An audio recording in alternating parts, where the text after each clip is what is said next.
Welcome to Ortho Insider Season 2. This is the Canadian Orthopedic Association's podcast that goes behind the scenes in orthopedics in Canada, or in this case, internationally, because today we have two very special guests with us. We have Dr. Anne Van Heest from the American Orthopedic Association and Dr. Michael Johnson from the Australian Orthopedic Association. So that's AOA 1 and AOA 2. I will let you decide which one's which. Dr. Van Heest is a hand and upper limb surgeon at the University of Minnesota, where she was formerly the program director of the residency program. And Dr. Johnson is a spine surgeon in Melbourne, Australia. Thank you both so much for being here. Oh, thank you for having us. That's super fun. They're here joining us because they are on the Past Presidents Carousel, and we'll get into that shortly. But we always like to start and ask, what was your origin story? How did you get into orthopedics? Yeah, so, some people know they're going to be a doctor from the day they're born, and that was not me. Yes. So I was quite late. I usually say I became a doctor because it did not snow in Colorado. Because I was going to go on a skiing trip, and it didn't snow in Colorado, so I stayed home and took my MCAT, which is already existed. And then it just rolled from there, yes. And I, had a number of experiences, and I was a rower in college, and so that was my sporting experience. I did get into it, which is a common inroad into orthopedic surgery. And I didn't really realize at the time that not very many females went into orthopedic surgery. I didn't know any, but that didn't seem to be a barrier. So I got in on my sports interests, and then eventually I realized hand and upper extremity is the best. Absolutely. And so, one hand turned into another. You heard it here. made the switch, and the rest is history. That's amazing. And Dr. Johnson, same story. Same question. How did you get started in orthopedics? I never had any specific desire to be an orthopedic surgeon. The whole thing has been serendipity. I did quite well in high school, so I got into medicine. And then I kind of flowed through the medical degree, and then did my intern years. And when I was doing that, you do both physician, general medicine, and then you do surgery. And I noticed my impression was that in general medicine, all they were doing were keeping alive people who should be dead. whereas in surgery, you kind of fixed people. Yes. And then as one of the components of my surgical training was orthopedics. And then you got to use drills and all of this type of stuff. And I thought, this is really good.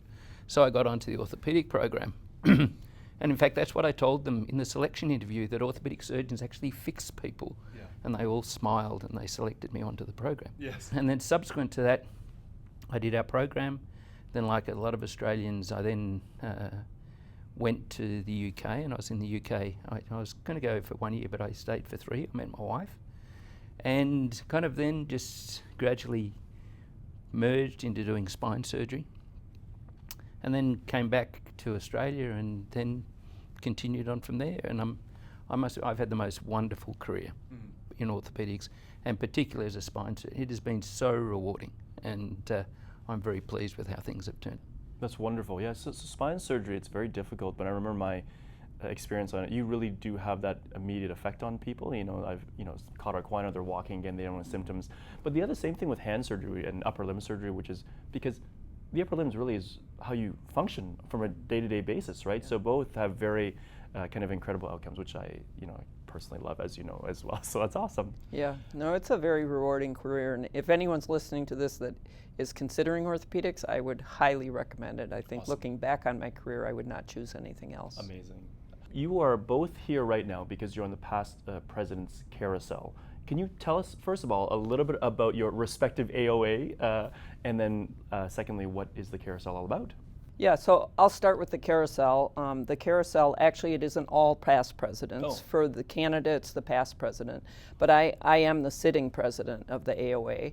And in 1952, the Queen Mother in England brought together English-speaking orthopedic society presidents. And she honored each of us with a specific medal. And the medal is individualized to each country, but it has the commonalities on it as well. And so that was AOA 1, which is the American AOA, in that we were founded in 1887. Incredible. And then AOA 2, which is our Australian partners. And then the British Orthopedic Association, the Canadian Orthopedic Association, the New Zealand Orthopedic Association, and the South African Association.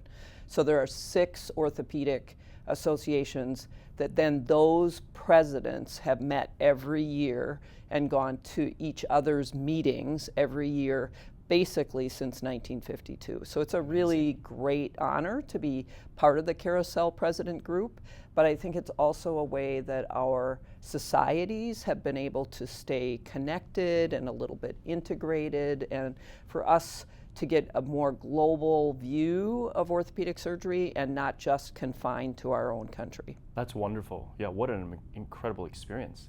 You mentioned AOA1, the American Orthopedic Association. It is the first orthopedic association in the world. It's the oldest, more than 100 years old. Can you tell us a little bit about that? The AOA was started in 1887. Yep. There was a group of orthopedic surgeons in New York City initially, and they this was a time when I think orthopedic surgery was primarily still general surgery, and there was an interest that there should be some group of people that beyond general surgery are interested in care of the musculoskeletal system. And as you know, much of it was non-operative at that point. But a group came together and they decided they should have an American Orthopedic Association, and that was the origins of our group. And then it's gone on to many different, morphed into many different things over the different years. And it has primarily been a group of the leaders in orthopedic surgery. So in contrast to the other Carousel presidencies, our membership is something that you apply for. Yes. So in the 1930s, the American Orthopedic Association started what's called the American Board of Orthopedic Surgery, and that's who does our board certification, maybe a little bit like your Royal Colleges. Yes, that's right. Yeah, that's right. We also started the American Academy of Orthopedic Surgery. So the American Academy of Orthopedic Surgery is basically all board-certified orthopedic surgeons in the United States, and has probably 20,000 something members, whereas the AOA, American Orthopedic Association, we have about 2,000 members. So it's primarily the people who are in leadership type positions. And we also house our residency program director group. And so we have a big influence on competency-based medical education because our residency program directors are all housed as part of the AOA. And Dr. Johnson, so tell us a little bit about the Australian Orthopedic Association and what you're trying to achieve in Australia and worldwide. Well, the Australian Orthopedic Association began in 1937, I think it is, and I think it's then similar to, it's just gradually evolved and taken up more responsibilities. There are some differences in terms of what we do compared to the American Orthopedic Association. So we as a group are responsible for education and training. So we run a training program. And so we're under the umbrella of the Royal Australian College of Surgeons, and they run the exam, but in terms of training, we're independent of them. And so we've been very involved in education, and as the recent development of that, we've really, I guess in some ways, become a bit of a world leader in competency-based training. Oh, cool. We brought that in about 5 years ago. We've then recently done a review of that, and there are advantages and disadvantages of competency-based training, which I'm sure we can get into. I'm interested to hear that because that's something that we've tried to start in Canada recently also. And is that something that's going to be around to stay, you think? I think so. When we're thinking about future trends, one of the enormous changes that has occurred is the enormous volume of information. Compared to when I finished my orthopedic training in 1986, the amount of knowledge, the number of operations, etc., has enormously expanded. So to run an apprenticeship type training program without any uniformity to it, how do you actually, at the end of the day, accredit people that they are trained in the things that you as a community want the people to be trained in? And so that just does require a certain amount of uniformity in the training, And that kind of leads on to a competency-based or curriculum reform, et cetera, so what do you train? And then as the next part of that, if you say, all right, we've got a curriculum and we want certain competencies for people to attain, you need to have a process for actually documenting that people have reached certain benchmarks in terms of their competency. So that has been, I think that we are beginning to show that we suspect that we are training people in an appropriate curriculum. We are showing possibly that the number of people getting through their examinations at their first attempt is going up. Excellent. But it's very difficult to know because of the COVID interruption, etc. But I think competency-based training is here to stay. What I hear is both of your AOAs have a huge investment in the education of the next generation of trainees, which is wonderful. Yeah. Yeah, interesting, because our COA is certainly independent from that process. And as you mentioned, Dr. Van Heest, we rely mostly on the Royal College of Physicians and Surgeons, though we do have obviously a standardized curriculum now that we go through. So it's interesting that the AOA is something you have to apply to. So you obviously have to have a desire for leadership. So what are some of the criteria for membership, and what are some of the ways people who are interested can get involved? We do have a number of different, what might call feeder programs. So we have a residency leadership forum for senior residents who are interested in leadership. We have what's called the Emerging Leaders Forum or program, and that's for your first 10 years in practice. And then with the application process, it's primarily demonstrating leadership. You can be demonstrating involvement in previous AOA programs, either the RLF or ELF. And sorry, what do those means? I'm sorry, the Resident Leadership Forum or the Emerging Leaders program. So those are all different mechanisms that you can use as part of your membership application. Awesome. And I know, Dr. Johnson, you were telling me yesterday that there's also a growing mentorship program within the Australian Orthopedic Association as well. Is that correct? Yep. Well, I think that it's this whole concept of lifelong learning, that that when you finish a training program, because there is enormity of what you've got to learn, you will invariably be confronted with situations you haven't seen before, you haven't operated on before, etc. And unless you personally develop your own little group of mentors, you will struggle. You will start not making correct decisions. You'll start doing operations that you shouldn't do independently, etc., etc. And then as an extension of that, we've developed a more formal mentorship program. So there are always young surgeons out in the community who struggle to develop mentors. And this program is an attempt to connect those particular surgeons to experienced surgeons to assist them. That's wonderful, because one of the themes that continues to come up is that idea of mentorship and lifelong learning. You know, we are not here alone. We stand on the shoulders of giants, and having that community behind you is so good, not just for your technical skill, but also for that balance, that advocacy, you know, and that growth in terms of being a leader. So it's an amazing program you guys are doing down there, which is awesome. I would love to know a little bit more about the carousel itself, you know, your travels, you know, where have you been, what have you learned? What are some things that have been eye-opening that you would take home to your own countries? One of the things that I did as part of the Carousel presidency was I did do a podcast series. So I interviewed the president of each of the orthopedic associations last fall. So the reason it's called the Carousel presidency is because it's a continuous merry-go-round. So every single time we go to a meeting, there is one president that gets off and a new president that gets on. Interesting. So then here we come to Canada, and Laurie Heemstra will be getting off, and Pierre Guy will be getting on. So it is never the same group that you had when you originally started. That's cool. And so when I originally started, then I interviewed on a podcast and did a podcast series in order to share with the American Orthopedic Association the things that we learned in each country. And it was interesting because many of the countries had a certain theme and then might have the carousel presidents talk on that theme. It's a little bit different in every country. Every country has its own culture to its meeting.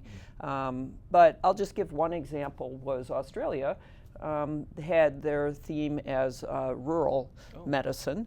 And it's interesting when you look at Canadians' rural medicine. So we each presented, and American, United States rural medicine.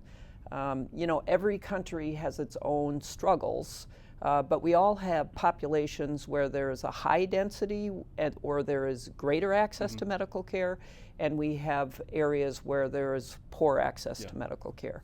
So just hearing how each country has dealt with that and tried to set up programs in order to provide more equity in delivery of our health care, I think has been something that I really take home from this experience.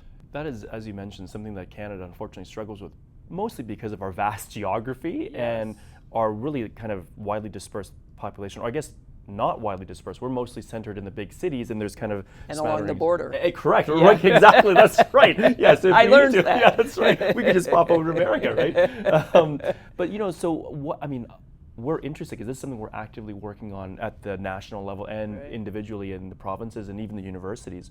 What are one or two tips that you've picked up in terms of providing more access? In terms of remote medicine, I think it's fascinating. The problems are exactly the same all around the world. So it is not just the developed world, it is the middle income countries, etc., etc. I was talking to the president of the Thai orthopedic surgeons, and I think the problem is the same everywhere, that when people do their orthopedic training, they're doing, as a rule, in a major metropolitan centre. And in a major metropolitan centre, you have all the bells and whistles and supports and whatever, and you get to think that's normalised, that type of thing. And so to then transfer yourself to, well, in Australia, a place 300 or 400 miles from a major metropolitan centre, and where you don't have all the bells and whistles, you don't have the support, you don't have the mentors, you don't a whole range of, you don't have the educational opportunities for your children. It is extremely difficult, and it's exactly the same, whether it's in Australia or the US or in Thailand. Thailand struggle getting orthopaedic surgeons outside the Bangkok metropolitan area. Same with Cambodia, same with Malaysia. Malaysia is exactly the same. And the other thing is, we did a survey of our young surgeons as to what they actually want out of their career. And even the people who want to be generalists want to be able to do a special interest. All right. So if you want to do a special interest, say you want to do arthroplasty, then you need to be in a centre that also has someone who's got a specialist in shoulder or in paediatrics. So you need to be in a centre of, say, 7 people. I see. And I know this is something that Buddy said. Buddy Savoy, who was the ex-Academy president. Buddy said that they were of the impression that for places to thrive, they need a minimum unit size of 7. And I suspect that is true. And if you're going to have 7 surgeons, then you're talking about a pretty major country town.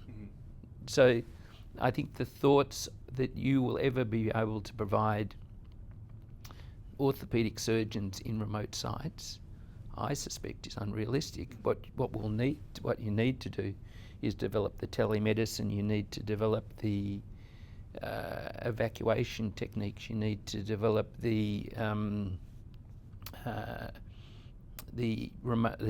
remote clinics, so where people fly in and do a clinic and do the outpatient work.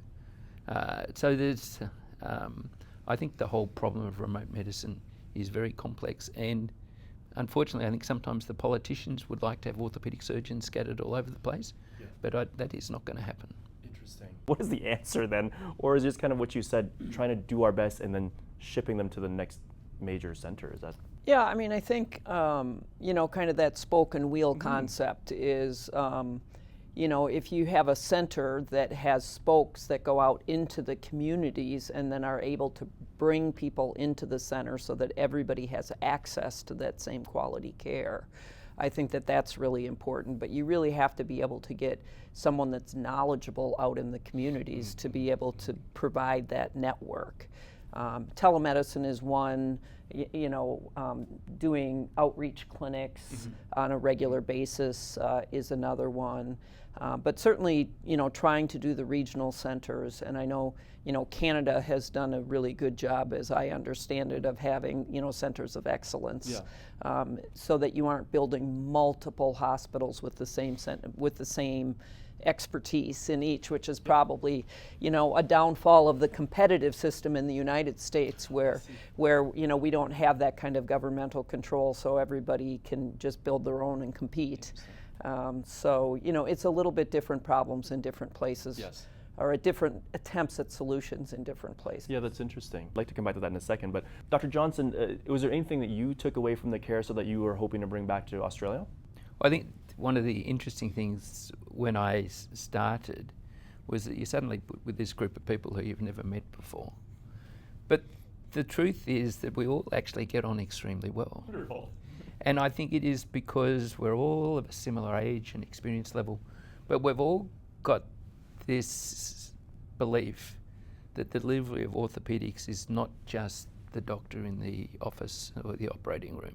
It is about setting up systems, because the whole delivery of orthopedics or any healthcare is very dependent on systems, and we've all got this common interest in that. Suddenly you have to put with this group of people who you find, I quite like this person. She's quite, and even though she's quite interesting.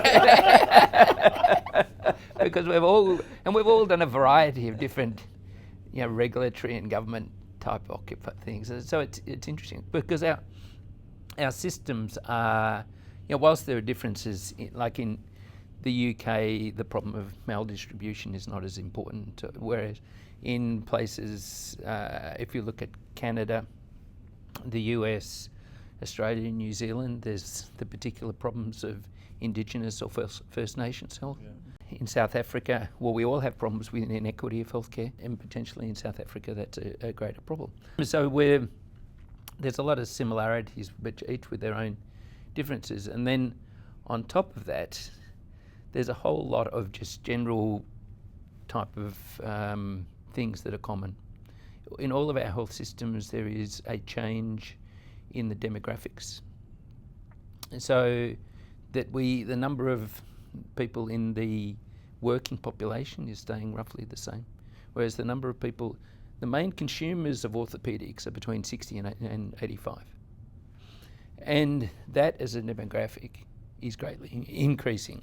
So in Australia, if you go back 40 years, that was 9% of the population. It's now about 16, 18%, and it was projected to become 30% of the population.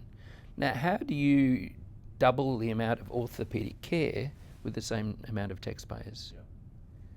Now, that as a demographic change means there is inevitably going to be enormous change in the delivery of healthcare.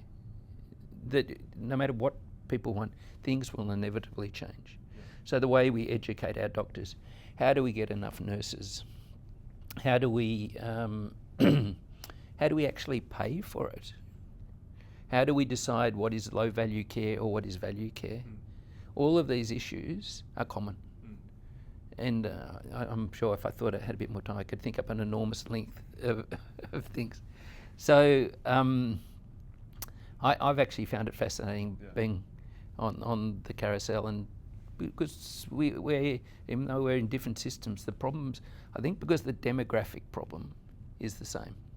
As Dr. Johnson mentioned, at many of our meetings we have included the Indigenous people of our nations, and that's been very interesting as we go across the world. And for example, here, during the opening ceremony, and we have had that in several of the opening ceremonies across the different countries. I think we've all seen a change in the demographics of the orthopedic workforce. So one of the other things, I'm the second female orthopedic president of the AOA, but it was a great privilege for me when I got on the carousel that half of the carousel presidents were female. Amazing. And so Lori Heemstra, Deb Eastwood, and so it has been a change that all of the countries have also touched on during the meetings, is changing the demographics of our workforce. not only race and ethnicity, but also gender, and the different struggles as we have incorporated that, and also the effects that that can have on our delivery of care and trying to decrease the discrepancies that we have in our care. Absolutely. And so on that note, what do you think is the way forward to kind of have a more kind of inclusive and equitable workforce and environment, essentially? Yeah, so it takes leadership. Yeah. I think it takes leadership in a country. I think some of the countries that we've been to have been very, very early on with very few females, and I know that South Africa has been working very hard on they have mandated racial and ethnicity requirements after apartheid. Yes. And I know in the United States that we have been working hard on, it's a grassroots to get more people more females and more racial and ethnicity diversity into the training programs, but that takes many years to work up through the system. Yeah. So we are now at 20% at this year's incoming class. But when we look at the entirety, when I started, it was about 3% female. Then we were up to 7% female. We're about 9% female. But to get that 20% that is in the incoming class is going to take 20 or 30 years, and getting people up into leadership positions, throughout the systems of the United States musculoskeletal health care. Wow. And so tell me a little bit in both of your countries about the mentorship. Dr. Johnson, you touched on it earlier, but if we're trying to get, the more diverse kind of workforce, who are the mentors, or how are we going to help this next generation through to achieve these leadership roles? There's a variety of different programs. One of the programs that I've been involved with over the last 10 years is called the Perry Initiative. So there are different types of mentorship programs. We also have a mentorship program called Nth Dimension. Perry Initiative looks at the totality of our numbers. So we have 207 residency training programs in our country, and we take in about 900 residents per year. So if we want to, our goal is to achieve 30% female being a critical population.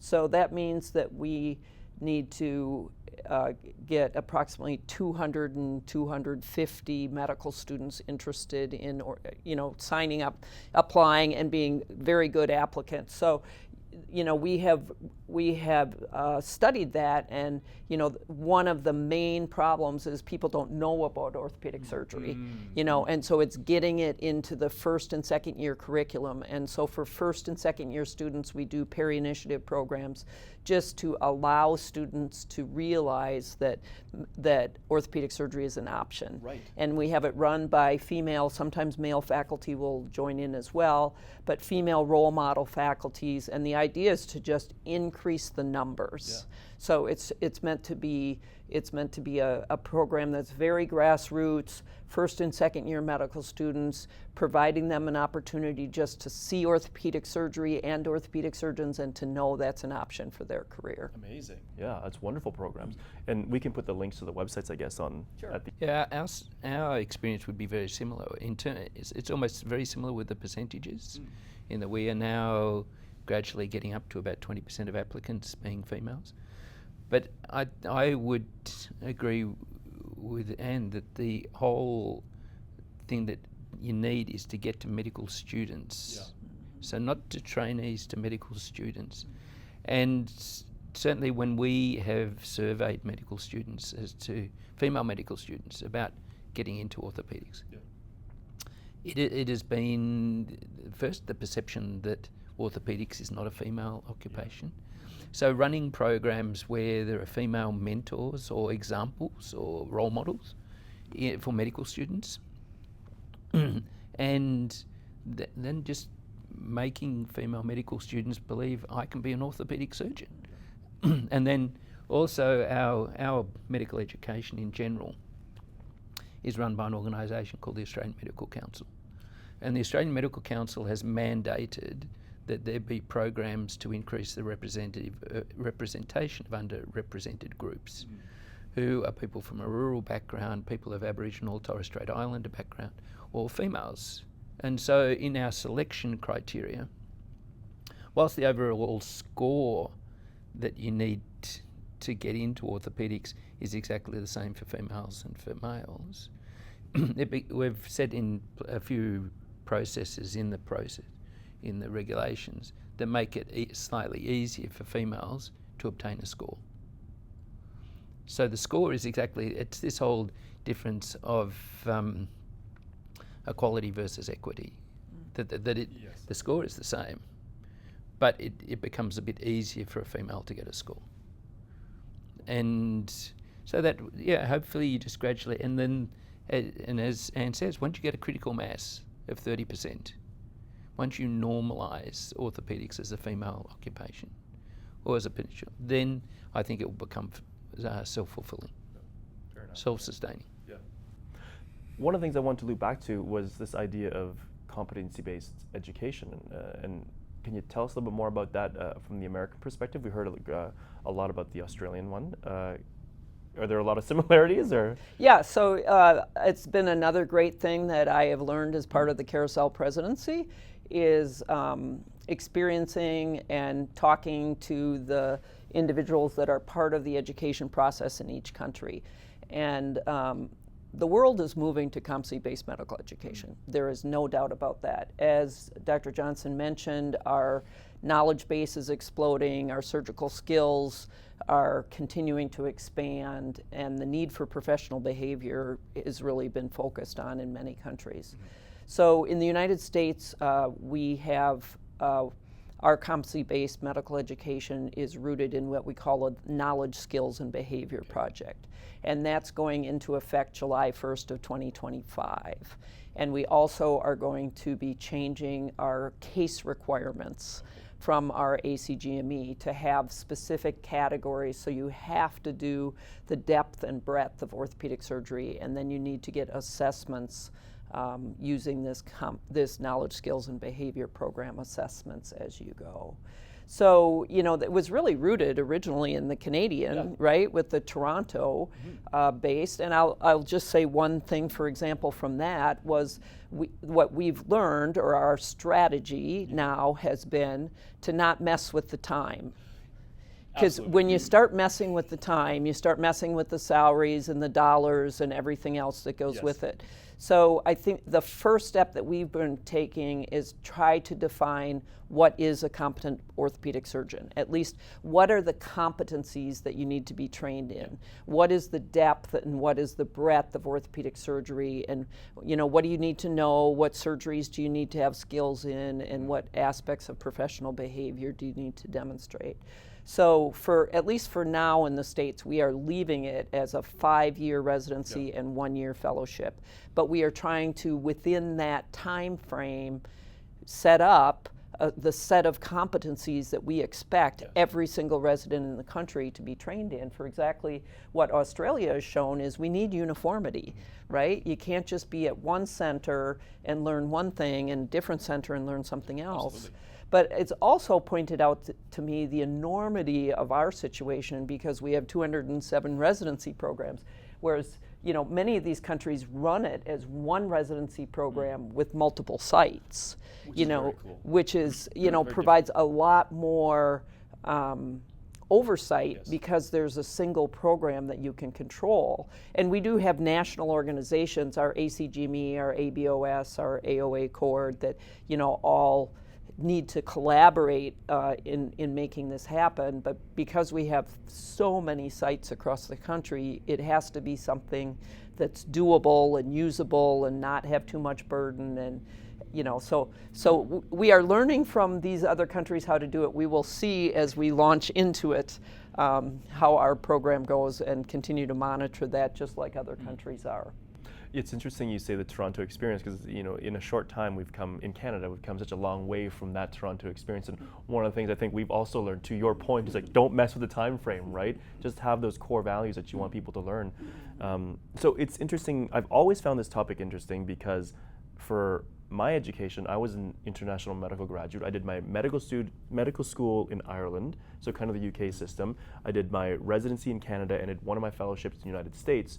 So I've seen 3 different programs. And You're your own carousel right unto yourself. That's right. Yeah. Less prestigious. You have to go to South Africa and Australia. That's right. Yeah, that's right. But do you think, like, I mean, we're doing it within the countries, which is excellent. Do you think there would ever be an opportunity to standardize orthopedic education, worldwide? It would seem to make sense and, make the future path of doctors a little bit easier to kind of go from one country to another. Well, I think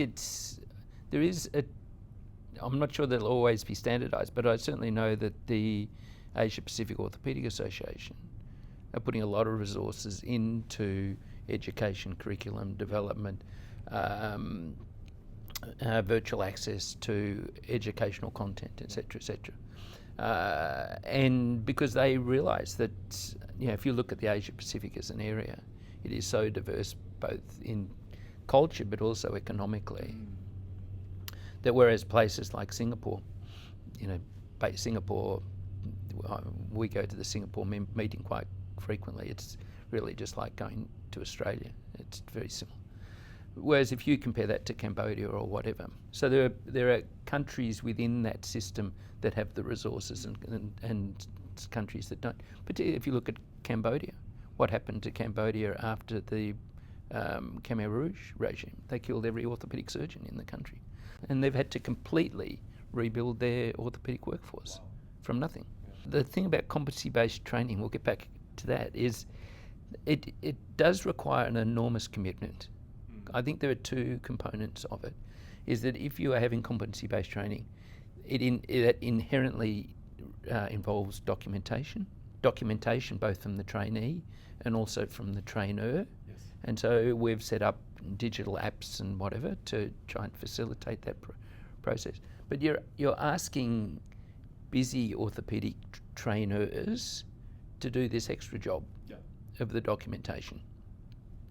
So and that has led on to an increased amount of expense, both in terms of keeping the IT up to date, to make it it's this burden, this documentation burden, to try and decrease the burden and that requires continuous IT update. And that's another thing we've learned from Australia. Again, we're just launching our program, but we've really tried to work on decreasing the burden because that's what many of the countries have said. So for us, I'll just give one example. We have our ACGME, it accredits our programs, and they run a case log system. Yep. And then we have our ABOS that runs our board certification. So we have set it up as one single app. Amazing. So that you don't have to document once for this and once for that. Yeah. So they have, we call it the KSB Plus app, and then the information goes to both. Amazing. So again, as we've learned from other countries, we have to try to keep the burden as low as possible, because it just can, it's against our whole principles of, work-life balance, and we can't just continue to put more and more and more. Yeah.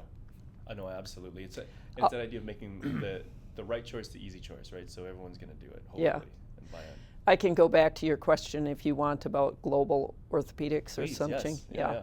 So, it's a nice concept to have like a United Nations of orthopedic surgery, or even of medical care, right? Because as you all know, we each have our own certification processes and accreditation processes, and so it is very difficult to practice in different countries and train in different countries, and certainly many of the countries that are on the carousel are more interchangeable and do fellowship in each other countries less, more or less than others. But I think the future, at least for now, are these informal relationships. Yeah. It'd be great if we had a United Nations and all of the world had peace. But at the present time, I don't think that's quite our reality. Yes. But I do think that by having these informal relationships, so for example, the carousel, we aren't a corporation. We don't have a budget. We are people who travel to each other's meetings and have a system and share information. Yeah. And I would just add that there are other programs within the AOA and within our countries, which are like the ABC Traveling Fellowship, the North American Traveling Fellowship, we have the Australian Swiss Traveling Fellowship, and we have a Japanese Orthopedic Association Fellowship. Yeah. So we have 4 traveling fellowships that we do, and I think those are all examples of kind of ambassadorship type things more than like regulatory, governmental type things. Yes. So I think it's, it's a good start. I think it at least, helps keep our countries communicating and learning from each other, and, keeps that flow of information. Absolutely. Just a quick word on that too. I was lucky enough to be a North American Traveling Fellow in 2022. So shout out to the crew, you know who you are. But, to your point though, it is a wonderful way to have leaders get to know leaders, travel to these highly functional sites where we get to do a mini carousel essentially and learn, hopefully bring back ideas to our home, either countries or home institutions. So whoever's listening or whoever's interested in that, I highly, highly recommend applying for those types of programs. They're invaluable, they're once in a lifetime experiences that you'll never forget. And to what you guys said earlier, you make friends for life.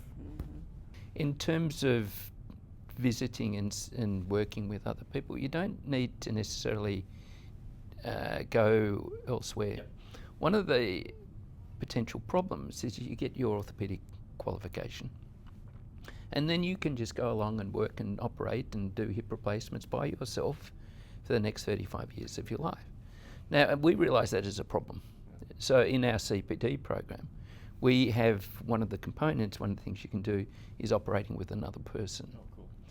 And just going to visit someone else or getting someone else to come and, well, as a spine surgeon, me going to operate with them, or you just look at how they put the retractors, for example, how they put the pedicle screws in. You learn so much because we all do things slightly differently. I know if you look at hip replacements, people tell me it's exactly what retractor people use or where they put the retractor that can change an operation from being a struggle to making it easy.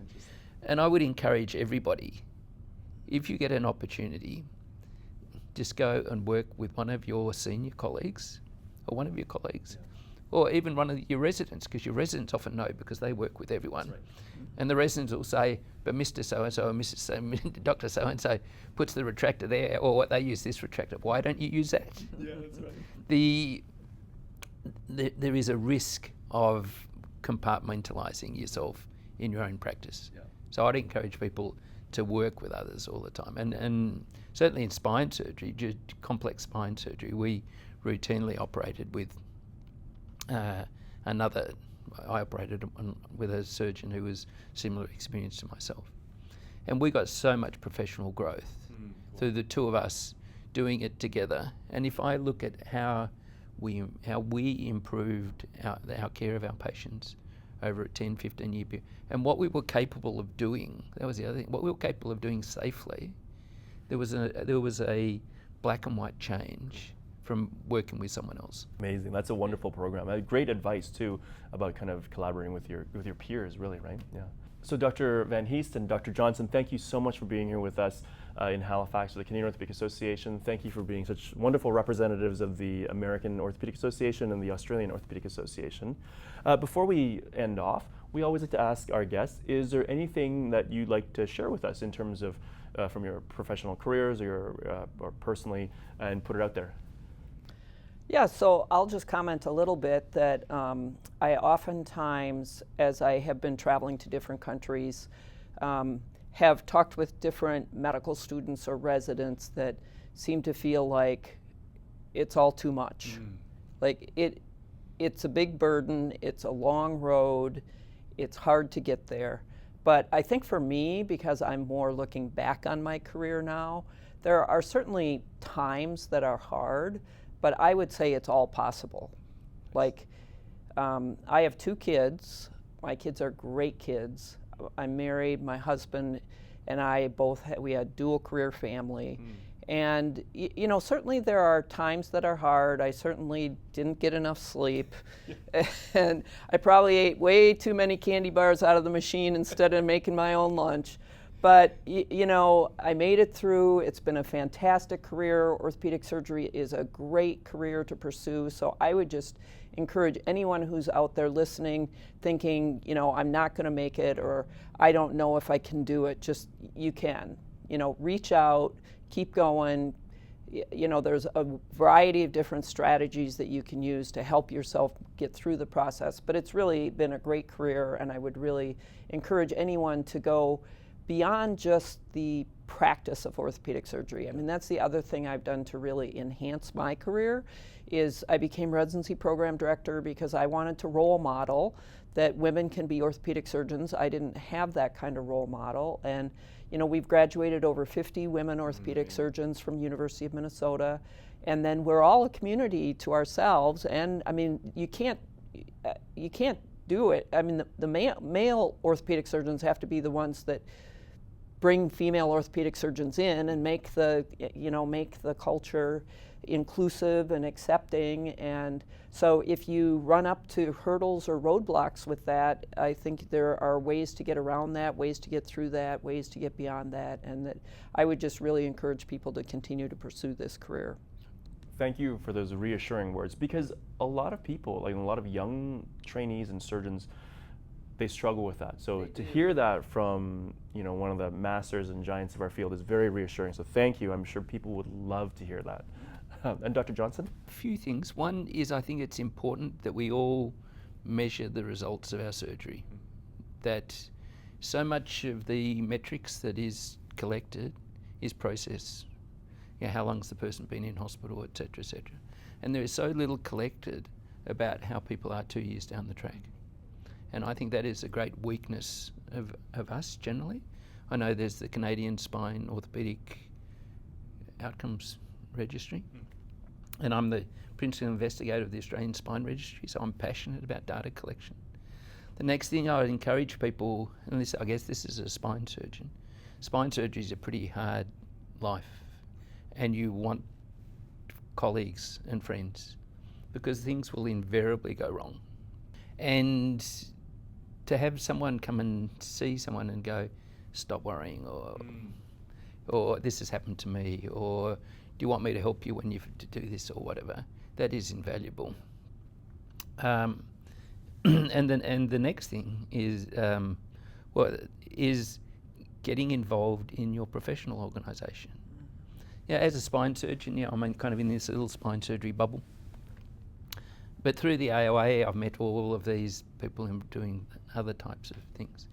And also it opens this whole new concept related to governance. How do you set up an effective organisation, et cetera, which I found so rewarding. And then through doing that, well, I've been very fortunate, then doing this meeting and the other members of the group who are just great people, which has been really good. And the other thing is, of course, to look after your family. When I remember years ago, there was something that happened, and Maggie, my wife, said to me, she went and, this is when everything was paper-based, she went and got the operating book, which kind of had all the list of operations that had been in, and she said, how did this person do? Fine. How did this person do? And they'd almost all done fine. And then she said to me, stop being stupid. This person will be fine too. So you really need support, and you've got to look after your family because it's a very demanding and time-consuming career. So I guess I just say those few things. No, wonderfully wise words. I appreciate that. That's wonderful. And finally, if people want to get a hold of you to collaborate or ask more questions or just gain your insight, how can they do that? Yeah, so I'm certainly glad to have anyone reach out at my email. I think we can put my email on as a link. And also learn more about the AOA. I think we can put the website on as a link. And if you want to listen to the podcast series that I did, we can put that on as a link as well. We will definitely link that for sure. Absolutely. No. It's a wonderful podcast. And Dr. Johnson? Yes, I'll be the same. If people want to contact me, michael.johnson@AOA. This is like the real AOA.